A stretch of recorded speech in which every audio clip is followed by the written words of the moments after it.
You're sitting. We're saying hi to everybody. You're not going to be able to see the books if you sit there, though. I will. Hey, everybody. Thanks for joining us for another episode of... What is it? Story time. Story time. Are you kind of grumpy? Yeah. Did you just have a Zoom dance class? No. I will be able to see. You're not going to be able to see Grumpity Wumpity. What book should we read first? Do you want to pick the first book and then you can go sit over here? Wait, here. Okay, have a seat. We're going to read Dapple's Nursery Rhymes by Beatrix Potter. Beatrix Potter. Beatrix Potter. Beatrix Potter.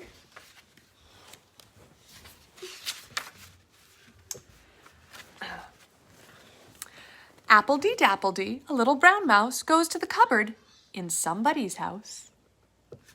What is it? I don't know. Who is it?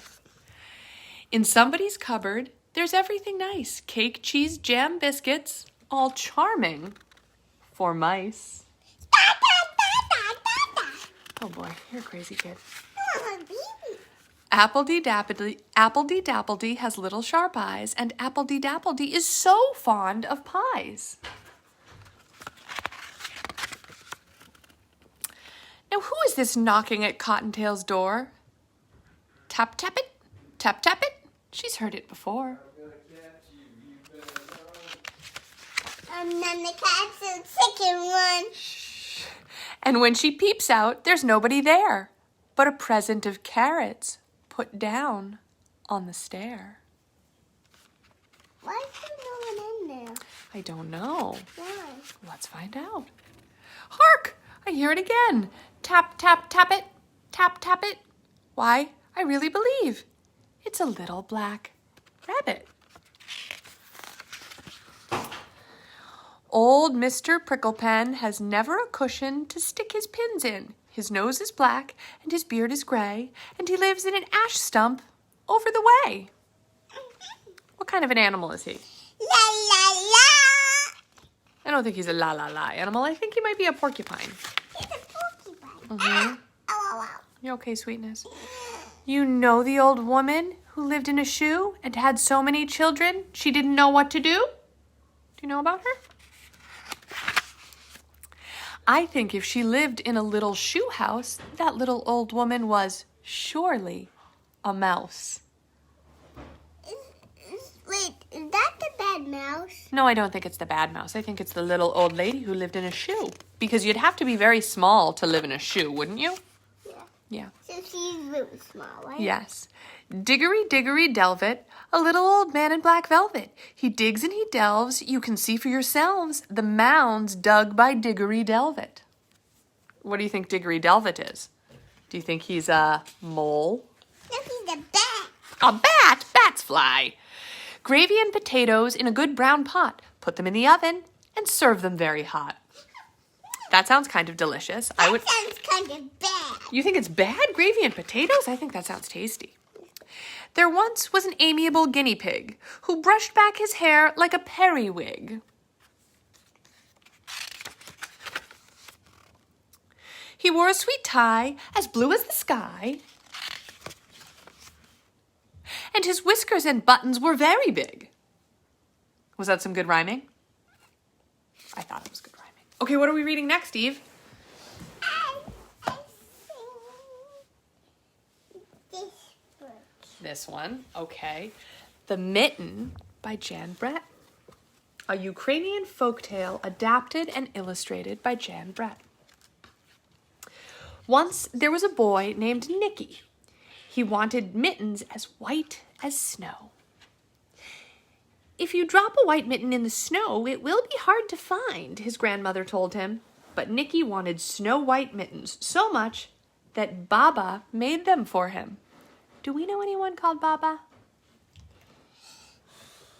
Yes. Yes. And who is it? Baby. Your grandmother. Grandma. When she finished knitting, Nicky put on the mittens and went out to play. It wasn't long before one mitten fell off. And then what? A little mole found it and crawled inside. It was just the right size, so he decided to stay. A rabbit came hopping by. He wiggled in next to the mole. A hedgehog wanted to get warm. The mole and the rabbit made room for him. The owl didn't want to be left out, so the mole, the rabbit, and the hedgehog had to move over. The little mitten was getting crowded. A badger looked out of his house and saw the mitten. He climbed right in. Oh my goodness, all those animals, do you think they really fit in that mitten? Yeah. They must have really stretched it out, huh? It started to snow, so a fox pushed his way in and made himself right at home. Then a big bear sniffed at the mitten. The animals were packed in tight, but the bear didn't care. He crawled in anyway. The mitten was getting bigger and bigger and bigger. Why? Because there were so many animals stuffed inside. Then a tiny mouse squeezed in and perched herself on the big bear's nose. The mouse's whiskers tickled the bear's nose. Ah, ah, achoo! The bear sneezed. All the animals flew out of the mitten. Nicky saw his mitten sail up into the air. From the window, Baba watched Nicky catch his mitten. "See, Baba," he called to her. "I have both my mittens." And Baba smiled. Okay, you gonna pick the next book, kiddo? I want to read that book again. That's a good one. Maybe we'll read it again at the end.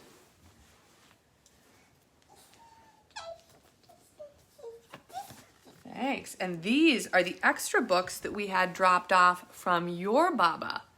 Your Baba and Guppy dropped off books on our... Please sit down in the chair. Your Baba and Guppy dropped off books on our front steps so that we would have more books to read for story time, right? Okay, The Crown on Your Head by Nancy Tillman. Squishy. Squishy. Yeah, and this is a hand-me-down book from your friend Phoebe. Her grandmother gave this to your friend Phoebe, and now it's ours. On the day that we met and I put you to bed, I noticed a crown on the top of your head. It was made up of sparkling, glimmering things like moonlight and fireflies and dragonfly wings. As the days came and went, it was faithful and true. And it grew right along with the rest of you. I always knew just what your crown meant. It said that you were magnificent. That means you are grand, from your toes to your chin. Take a deep breath and let that sink in. That's about as high as a word can climb. That's the top of a mountain. A steeple chime. That's over the moon in a nursery rhyme. Hey diddle diddle.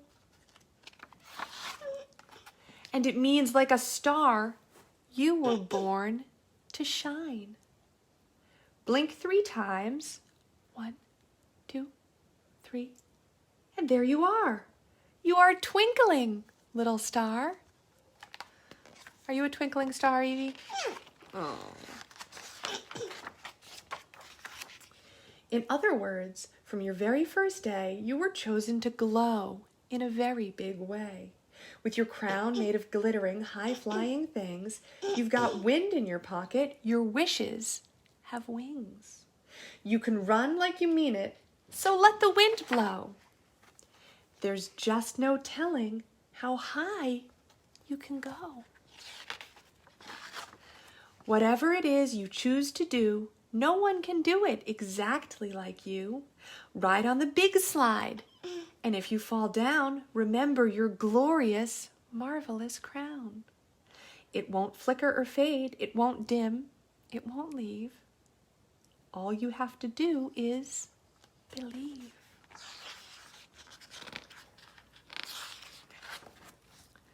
Do you, my child?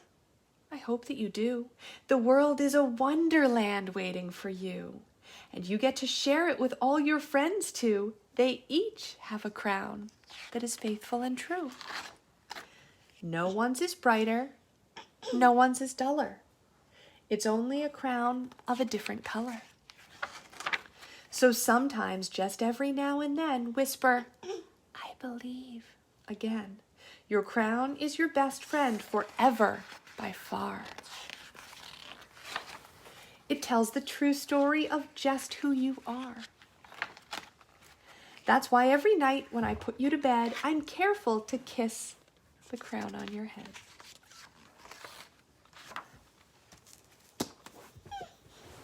Can I kiss the crown on your head? I don't have a crown. What's this one? This one? Okay. Born in the Wild, Baby Mammals and Their Parents by Lita Judge. By Linda Mann. Oh boy. I see a piece. Yeah. Is that a baby leopard? Yeah. Sit down, Evie. It's, A baby is born. What kind of baby is it? I don't know. I think it's a baby deer. The baby is hungry. What kind of baby is that? A bear. A bear. That's a giraffe. All mammals begin life nursing on their mother's milk. Grizzly bear cubs nurse for several months before they start eating grasses, berries. You said the right thing. Okay, Evie. Grasses, berries, insects, and a little meat. But they won't be weaned from their mother's rich milk for 2 or 3 years. Wolf pups grow tiny teeth in their first 3 weeks. But meat is tough, so the pups rely on adults chewing and regurgitating it. You know what that means? The mummy kind of chews it up and spits it into the baby's mouth. Within 2 weeks, the pups will have adult teeth. Why? Because they don't have big enough teeth yet. Within 2 Why weeks... do they not? Well, let's read and find out. The pups will have adult teeth and can eat meat brought back to the den. A 2-week-old guanaco calf begins to eat a little grass. Over the next few months, she will depend less and less on her mother's milk until she is weaned entirely. Oh, the baby needs protection. That's a baby. Yeah. Mammals are born small. That's a big daddy panda. Yeah, it's a big panda bear. Okay, let's be a little quiet and listen. Mammals are born small and defenseless. They need to be kept safe from danger. In his first few days, a white-tailed deer fawn is too wobbly and frail to run, so he hides by staying perfectly still. His mother comes back to nurse him occasionally, but most of the time she stays away so hungry predators don't find him. A mother panda protects her cub by cradling him to her chest. For several days after he is born, she won't even put him down to eat or drink. It will be months before he's strong enough to support his own weight. Until then, he depends on his mother to hold him safe. A musk ox calf is strong enough to endure harsh Arctic storms, but she is defenseless. What are those? That's a musk ox. She's What's defenseless. that? Same thing, honey. She's defenseless against hungry wolves. With sharp horns, snorts, and stamps, the entire herd forms a tight, protective circle around the little one. Hey, honey, you gotta sit down so everyone can see. Guarding against attacks. Those Yep, these are baby raccoons. Evie, sit down so everyone else can see. The baby needs shelter. Animals need to be protected from rain, wind, and snow, and shaded from hot sun. Young western harvest mice, called pinkies, grow quickly in nests their mothers weave with grass and downy plants. Badger cubs stay sheltered with their mothers in the burrow until she digs underground. And a litter of raccoon kits, baby raccoons are called kits, shares a crowded home high in a hollow tree. Within weeks, they will grow... Those are badgers. Those are piggies. Yeah. Can you sit down, please? Within weeks, they will grow big enough to begin to explore. The baby needs to move. A newborn mammal might need to keep up with its mother as she searches for food or flees from danger. Eastern gray kangaroos are marsupials. Evie, please stop bouncing up and down. The baby, called a joey, is protected and carried by his mother in a special pouch. Sit down. Stop jumping. Evie, stop. Stop. Stop or we'll be done. Whenever she goes, he goes too. Virginia opossums are also marsupials. But there are so many Joeys in this family. You see all those babies? They're called Joeys. They soon outgrow their mother's pouch, so they cling to her back while she roams about. Hold on tight. A plains zebra colt is born with long, wobbly legs that soon grow strong. Within hours, he can leap and run from predators that stalk his herd. Oh, the baby's part of a family. Animal families can be large or small. A mother hippopotamus gives birth to a single calf. Soon after birth, the pair joins other females and their babies. Their group is called a school, and together the mothers protect the calves from lions and other predators. From me lions? Well, maybe. You'll have a good lion. Maybe them too. I want a bad lion. Okay. Who doesn't roar. I'm the one that says, nah. I see. Red fox kits grow up with several siblings. A mother fox usually has a litter of 4 to 6 Are kits. those fox? Those are foxes. Are those fox? No, they're not. Let's find out what those are. Let's sit down and find out. Sometimes more. The father fox brings food back to the den and helps protect them. Now, these are meerkats. Only 2 to 4 pups join a meerkat family called a mob each year. Parents, older siblings, cousins, aunts, and uncles all protect and teach them. The baby needs to be caressed and groomed. To grow healthy, newborns need stimulation and attention. Baby cougars cuddle close to their mother. She grooms her cubs tenderly and sleeps curled around them, keeping them safe and warm. A chimpanzee infant is inseparable from her mother, but other female chimps and their youngsters also form strong bonds with the new baby, touching, holding hands, and playing with the little one. This nurturing will ensure she becomes a successful member of their community. A new elephant calf gets lots of reassurance from her mother, aunts, and grandmothers. The family welcomes the calf by touching her with their trunks as if to say, "Are you okay?" Little baby elephant. The baby grows strong through play. Youngsters build grown-up skills by jumping, chasing, and roughhousing. Ring-tailed lemur infants are curious and eager to explore. They hop as if their legs were made of springs. Soon, they'll be nimble enough to leap through the trees.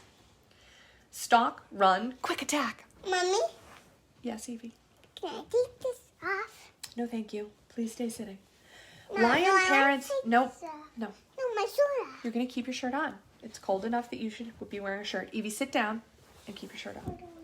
Lion parents are tolerant of their cubs' games of hunt and chase.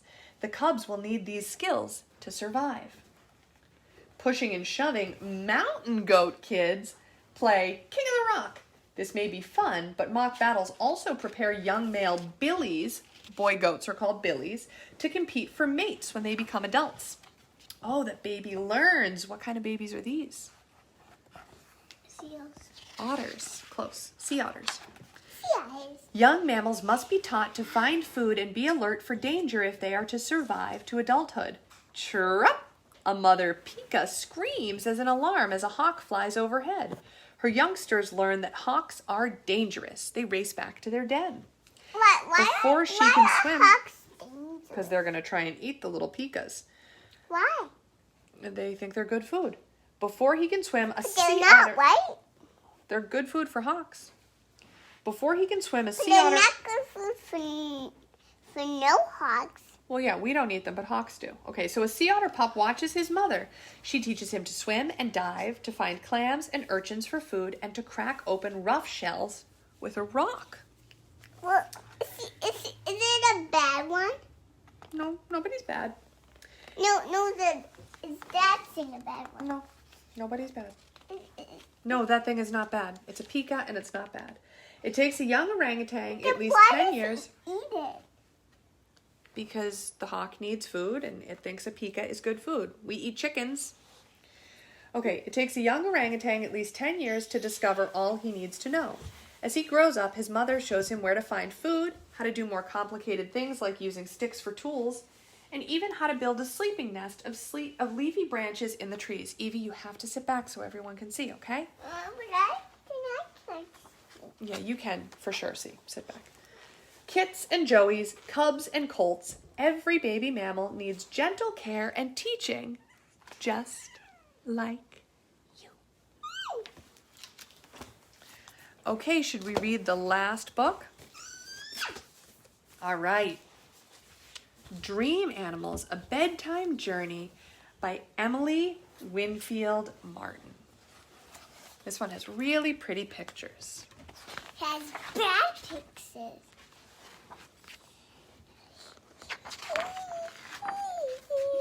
There are animals from long ago and twice as far away. Evie, please be quiet. Their maps are made of starlight that can't be seen by day. These creatures are the reason dreamers get where dreamers go. Evie. Shh. Please, Eve, quiet. Evie, I'm going to have to ask you to leave the room if you can't be quiet, okay? Dreamland is too far to run and sleepy feet too slow. Shh. You only have to close your eyes. And when you snuggle in, you'll be carried to your dream tonight on wing or paw or fin. Perhaps a bear will carry you to meet peculiar friends who set their misfit table for a feast that never ends. Or will you hold on tightly as a red fox leaps and bounds toward an elfin hollow hidden underground? Will robins race to fly you somewhere high above the trees? Evie, sit down. They're so high. Why are they so high? Well, they're flying in their dreams. Or will a narwhal dive with you beneath the 7 seas? Down with mermaids. Are they having tea with mermaids? Mm-hmm. Will a tiger take you to a wonder of a show? With daring feats up overhead and wild beasts below. Who's that? A beast? The ringmaster. Evie, sit down. Thank you. Yeah. Or will you sail on moth wings to the edges of the blue? Evie, sit down right now. No. To find the very moon and stars are waiting just for you. Whatever dream you visit when night replaces day, your furred or finned or feathered friend will surely know the way. Sweet dreams. All right, that's all the books we have for today. So we're going to say thanks for joining us and Thanks for tuning in. Thanks for tuning in. thanks for tuning in. We'll see you again when? Thanks for another social distance and story time. Yep, we'll see you for another story time tomorrow. Press this button.